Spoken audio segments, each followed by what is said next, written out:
Join us in this episode when we turn a long-standing resident of our club boatyard into our dream yacht that we hope one day to call our home. Mistral is a 33-foot Westerly Discus and has been on her cradles now for around 7 to 10 years. She was in a bit of a state, which gave us some big decisions to make as to how we were to get her in the water again. We'd used all our money to buy Mistral, so we needed to balance budget with quality and longevity. We bought Mistral sold as seen, and at the time we didn't even know where her mast or boom was, although we did find them eventually in the boatyard shed. Keep watching till the end to see how and why we chose the cheapest way to clean up the keel and hull, and also made a few mistakes along the way. The keel could probably do with being sandblasted, possibly dropped off, resealed along here, and the keel bolts changed in the process because yeah, it's quite a bit flaky. Oh, Very flaky. So impatient, Maya. Yeah, so I'd say definitely sandblast that keel. Sandblast that one.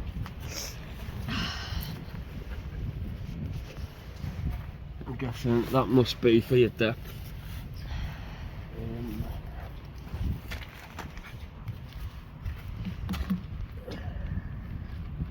I'll have a look at the side of the keel as well, Donna. Yeah.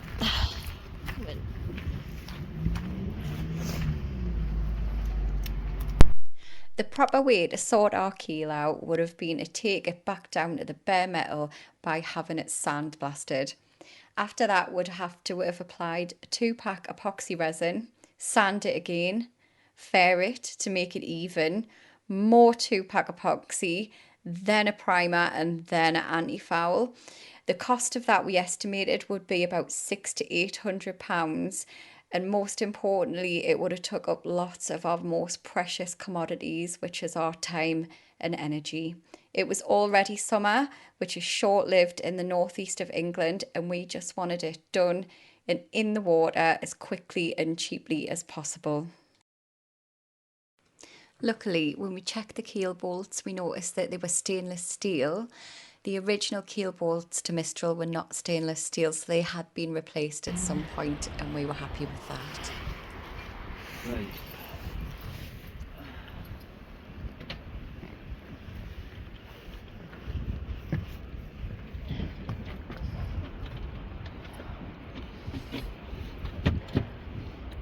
Find the right key.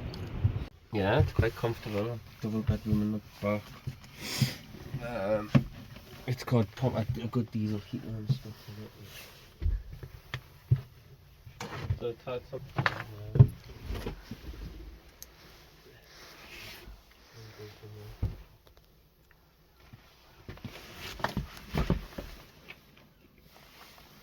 Oh well, right, okay, I'll give you a ring back in a bit once I've finished having the musties, right, okay, right, bye. Let's see what. Right.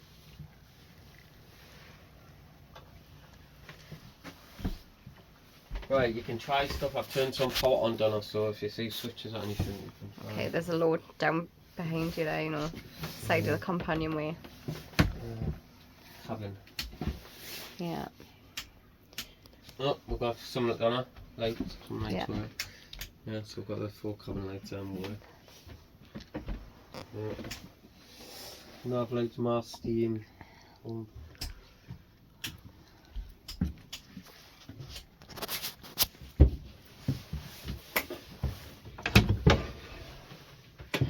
Oh, so much storage.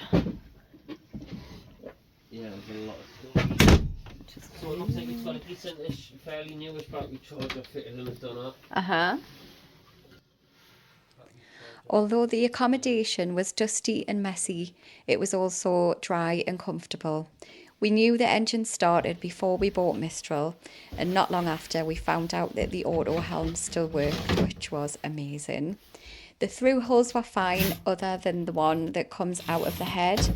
So Matt took out the seacock, he stripped it and cleaned it and lapped it back, and once he did that, we were good to go. This might be some importance to it, Donna. Boat book. Is that a logbook or something? Well, Probably just for his coordinates, isn't it?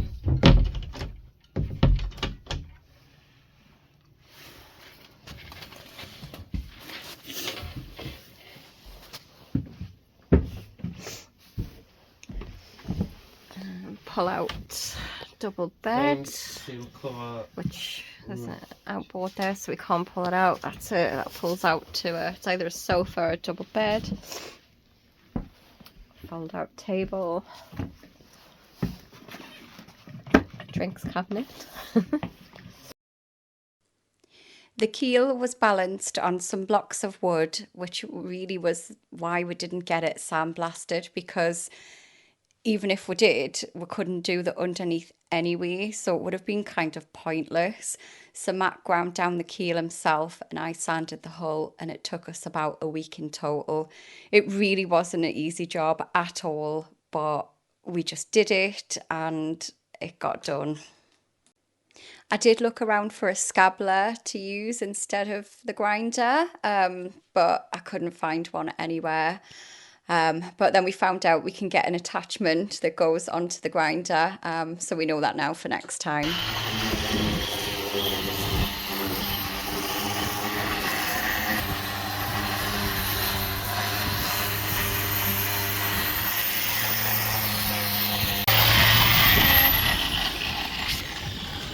Is that hard, Donna? Once we'd finished our grinding and sanding, we applied a layer of crust, which is a rust converter, to the keel, and then we covered the keel and the hull in Primacon anti-foul primer. It's definitely the most expensive but worth the money. It goes on quick and it goes on easy, and it just looks good as well. Unfortunately, the same couldn't be said for our second coat of anti-foul, which was a Micron 350, and I've used it before and it's been brilliant, but the second coat just looked terrible and we've no idea why. So if you do, please drop a comment so we can find out. It just looks shit. I think it's just dragging on the quick. Do you think? It's looking alright on the stern here. Oh, because we haven't done that bit yet. We forgot we haven't done the stern. Doesn't look good on this side at all. Patchy.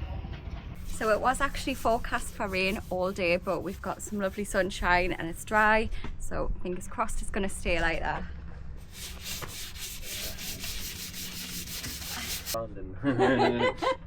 Isn't it? Yes.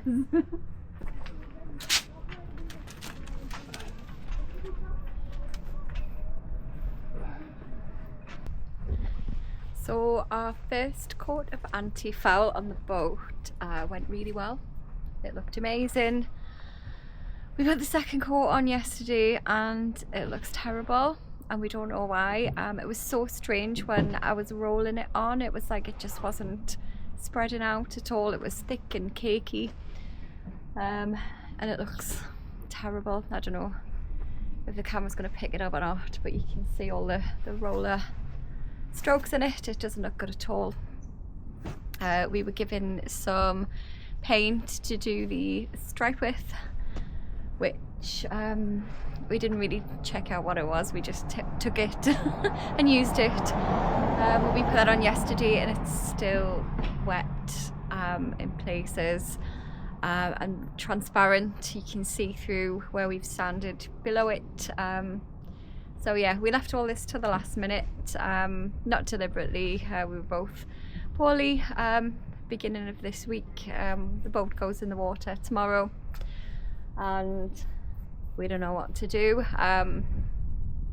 It's Sunday now, so we went to Screw Fix. They had nothing in really that we could have improvised with. We did think about using a hammerite, which isn't ideal, but just to tidy it up and worry about it next year when it comes out. But yeah, so we're not sure. Another option is to take the anti-foul up past the stripe and just forget about the bootstripe altogether. So yeah, let's see. As you can see here, our bootstripe looked an absolute mess and we just couldn't leave it like that. Luckily, due to the weather, our lifting was put back by 1 day, which bought us a little bit more time to put it right. So just going to check the other side now, see if there's any wet patches. Yeah.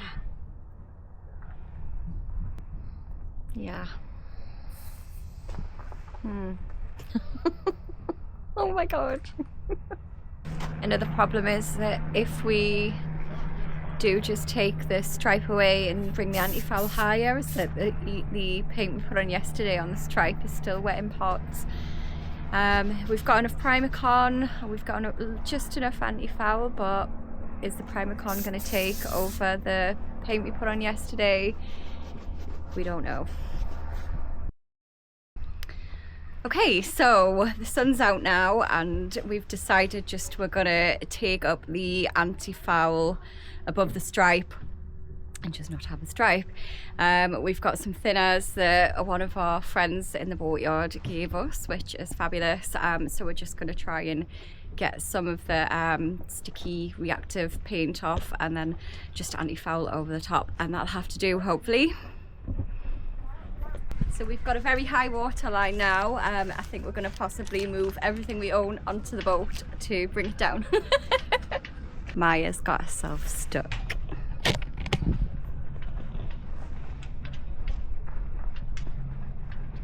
Are you stuck, Maya? So we're tied here and we're stuck here.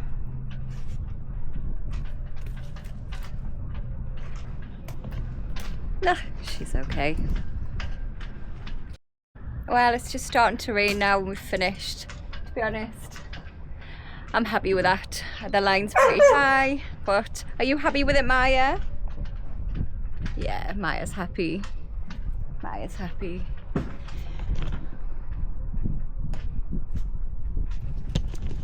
That'll do. So, just taking a look at Mistral from a distance, and oh gosh, that line looks high. How many tons of house bricks do we need to put in? I know, it's like the Simon Cowell trousers of anti-foul, isn't it? Yeah. There's a lot of water under the water. That's how we Now that we had some extra time, we used it to clean up our gel coat and give the boat a bit more of a wash before it goes in. So the audio was pretty rubbish here due to the wind. Basically what I'm saying is, to get the gel coat clean, we mixed oxalic acid with wallpaper paste.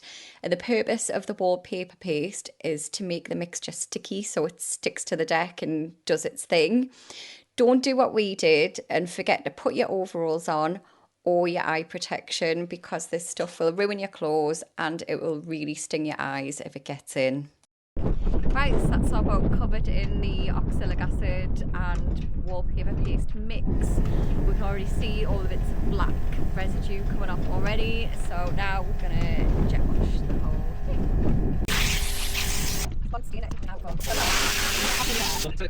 I'm gonna do it like that, yeah. Oh! Are you okay? Yeah. Oh, look, go and rinse them out then. Right. And she's finally starting to look like a real boat now. Just giving the engine a little test. Don't worry, it's not in gear.